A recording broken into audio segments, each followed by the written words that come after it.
రోజా గారి పరిస్థితి మంచి క్వశ్చన్ అడిగాం. రోజా గారు 3,000 కోట్ల రూపాయలు సంపాదించుకొని చెన్నైలో ఒక మంచి ఇల్లు కట్టుకుంది. బీచ్లో అలలు వచ్చి కాళ్ళకు తగులుతుంటాయంట.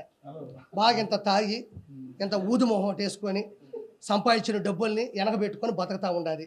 ఖచ్చితంగా ఒకటైతే వాస్తవం చెప్తా ఉండా, వాళ్ళు రానున్న 5 సంవత్సరాల్లో కూడా మన ప్రభుత్వం అని చెప్పేసి అరాచకాల్ని కప్పెట్టుకోవాలి, దౌర్జాల్ని కప్పెట్టుకోవాలి. అలానే వదిలేసినారు వాళ్ళు. వచ్చేది మనమే 151 పోతే ఒక 20 పోతాయి, లేకపోతే ఒక 30 పోతాయి, లేకపోతే ఒక 50 పోతాయి.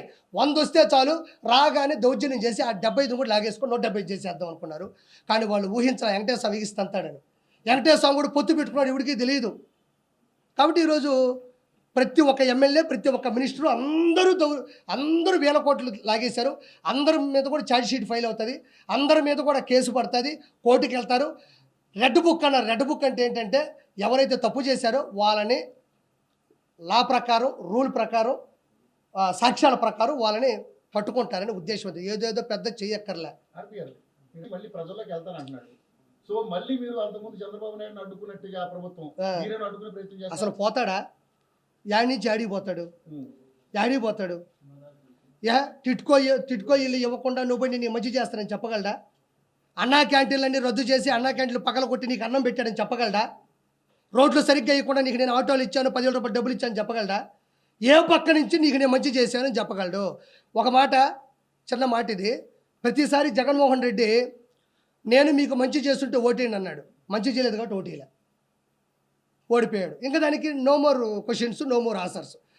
నేను మీ కుటుంబాల్లో మంచి చేస్తుంటే ఓటేయండి అన్నాడు, ఓటేయలే, ఎందుకంటే మంచి చేయలే. రెండో పాయింట్, నీ బిడ్డ 99% అన్నీ కంప్లీట్ చేశాడు అన్నాడు.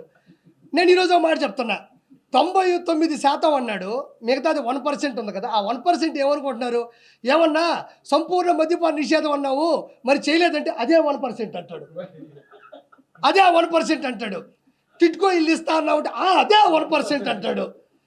తర్వాత వచ్చేసి పోలవరం ప్రాజెక్టు ఫ్రీజ్ చేస్తా అన్నావు కదా, అదేదన్నట్టే నేను చెప్పాను కదా 1% చేయలేదని, అదే 1% అంటాడు. ఏదైతే మేనిఫెస్టో పెట్టి ఏదైతే మెయిన్గా చేయలేదో అవన్నీ ఆ 1% వదిలేడు చూసారా, ఆ 1%లో దోసేస్తాడు. అంటే ఒరిజినల్ చెప్పాల్సింది ఏంటంటే చేసింది 1%, చెయ్యనివి 99%.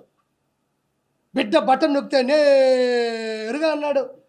ఈ జనసేన కార్యకర్తలు, బీజేపీ మద్దతుదారులు, టీడీపీ ఓటర్లు అందరూ కూడా బట్టను నొక్కితే నేరుగా పోయి సైకిల్ మీద పడి బెల్లగొట్టుకొచ్చింది. కొన్ని పోయి గ్లాసులో పెట్టి టీ తాగినారు, ఇంకొక కమలం పెట్టుకొని మంచిగా సువాసన పీల్చుకున్నారు.